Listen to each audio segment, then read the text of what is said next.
وَاتَّبَعُوا مَا تَتْلُو الشَّيَاطِينُ عَلَىٰ مُلْكِ سُلَیمان۔ اب ایک اور حقیقت نوٹ کیجئے، جب کسی مسلمان امت میں دین کی اصل حقیقت، اصل تعلیمات سے بہت پیدا ہوتا ہے تو رجحان کدھر ہو جاتا ہے؟ جادو، ٹونا، ٹوٹکا، تعویذ، عملیات،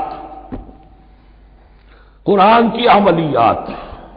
قرآن اترا تھا کسی اور کے لیے، کام کے لیے، یہ اس کو ذریعہ بناتے ہیں دشمن کو زیر کرنے کے لیے۔ محبوب آپ کے قدموں میں آ کر گرے گا، عمل قرآنی ہے، اتنے 100 روپے کا آپ لیجائیے تو مل جائے گا۔ یہ دندے ہمارے ابھی چل رہے ہیں، خوب چلتے ہیں، اور میں سمجھتا ہوں کہ سب سے زیادہ فلرشنگ کاروبار جو ہے وہ اس طرح کا ہے۔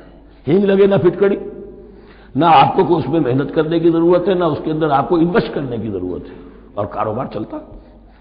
تو وہاں بھی کیا ہوا، وَاتَّبَعُوا، جب دین کی اصل حقیقت کو دور پھینک دیا، انہوں نے پیروی کی اس کی مَا تَتْلُو الشَّیَاطِینُ عَلَىٰ مُلْکِ سُلَیمان، جو شیاطین جن جو تھے، علی ملک سلیمان سے مراد ہے علی عہد ملک سلیمان، حضرت سلیمان کے زمانے میں چونکہ اللہ تعالیٰ نے ان جنات کو حضرت سلیمان کے تابع کر دیا تھا، تو وہاں پر چونکہ ان کا اب جو ہے کوئی میل جول زیادہ تھا لوگوں کے ساتھ، تو وہ انہیں کچھ اس قسم کی چیزیں سکھاتے رہتے تھے، گویا کہ اندر سے تخریب کاری۔ وَاتَّبَعُوا مَا تَتْلُو الشَّیَاطِینُ عَلَىٰ مُلْکِ سُلَیمان وَمَا كَفَرَ سُلَیمَانُ وَلَٰكِنَّ الشَّیَاطِینَ كَفَرُوا، اور سن لو سلیمان نے کبھی کفر نہیں کیا، بلکہ یہ شیاطین تھے کہ جو کفر کرتے تھے۔ جادو کفر ہے، لیکن آپ کو نقش سلیمانی آج تک بھی لفظ ملے گا، نقش سلیمانی۔ آج بھی مسلمان بھی ان چیزوں کو حضرت سلیمان کی طرف منسوب کر رہے ہیں، وہ ظلم اب بھی جاری ہے۔ وَمَا كَفَرَ سُلَیمَانُ وَلَٰكِنَّ الشَّیَاطِینَ كَفَرُوا يُعَلِّمُونَ النَّاسَ السِّحْرَ، وہ لوگوں کو جادو سکھاتے تھے۔ وَمَا أُنزِلَ عَلَى الْمَلَكَيْنِ بِبَابِلَ هاروت وماروت، اور جو کچھ نازل کیا گیا 2 فرشتوں پر، ہاروت اور ماروت پر، بابل میں۔ بابل یہ ہے پرانا عراق، بیبلونیا۔ نبوکدنضر بھی بیبلونیا کا بادشاہ تھا، نمرود بھی بیبلونیا کا بادشاہ تھا۔ عراق کے بادشاہوں کا لقب ہی تھا نمرود، نواردہ اس کی جمع ہے۔ تو حضرت سلیمان کی حکومت جب تھی تو وہاں پر یہ لوگ جنات جو ہیں وہ اس قسم کی تخریب کاری کر رہے تھے، تو اللہ تعالیٰ نے آخری آزمائش کے لیے 2 فرشتوں کو زمین پر اتارا، اور وہ انسانی شکل میں لوگوں کو جادو سکھاتے تھے، بتاتے بھی جاتے تھے دیکھو جادو کفر ہے، ہم سے مت سیکھو، لیکن اس کے باوجود لوگ سیکھتے تھے، تو گویا کہ ان پر اتمام حجت ہو گیا کہ اب ان کے اندر خباثت جو ہے پوری طریقے سے گھر کر چکی ہے۔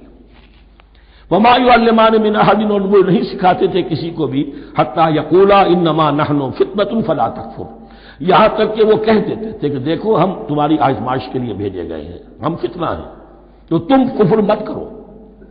فَيَتَعَلَّمُونَ مِنْهُمَا مَا يُفَرِّقُونَ بِهِ بَيْنَ الْمَرْءِ وَزَوْجِهِ، تو وہ سیکھتے تھے ان دونوں سے وہ شے کہ جس کے ذریعے سے تفریق کر سکے ایک شخص اور اس کی بیوی کے درمیان، تفرقہ ڈالنا گھروں کے اندر، فساد۔ اب بھی یہ عورتوں کے اندر یہ کام بڑی تیزی کے ساتھ چلتے ہیں، تعویذ اور دھاگے اور کیا کوئی گنڈے چلتے ہیں۔ وَمَا هُمْ بِضَارِّينَ بِهِ مِنْ أَحَدٍ، اور نہیں تھے وہ ضرر پہنچانے والے کسی کو کچھ بھی، إِلَّا بِإِذْنِ اللَّهِ۔ ایمان کا تقاضا یہ ہے کہ چاہے کوئی دوا ہو وہ بھی بِإِذْنِ رب کام کرے گی، ورنہ نہیں۔ کوئی اور اسباب طبیعیہ ہے، ان کے بھی اثرات ظاہر ہوں گے اگر اللہ چاہے گا، اس کے بغیر کچھ نہیں ہو سکتا۔ جادو کا بھی اثر ہوگا تو اللہ کے اذن سے ہوگا، تو بندہ مومن کو ڈٹے رہنا چاہیے اور مقابلہ کرنا چاہیے۔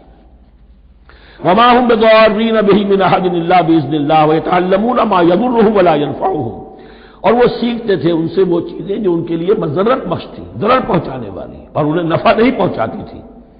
وَلَقَدْ عَلِمُوا لَمَنِ اشْتَرَاهُ مَا لَهُ فِي الْآخِرَةِ مِنْ خَلَاقٍ، حالانکہ یہ بات ان کے علم میں آ چکی تھی کہ جس نے بھی اس چیز کو حاصل کیا، جادو سیکھا، اس کا پھر آخرت میں کوئی حصہ نہیں ہے۔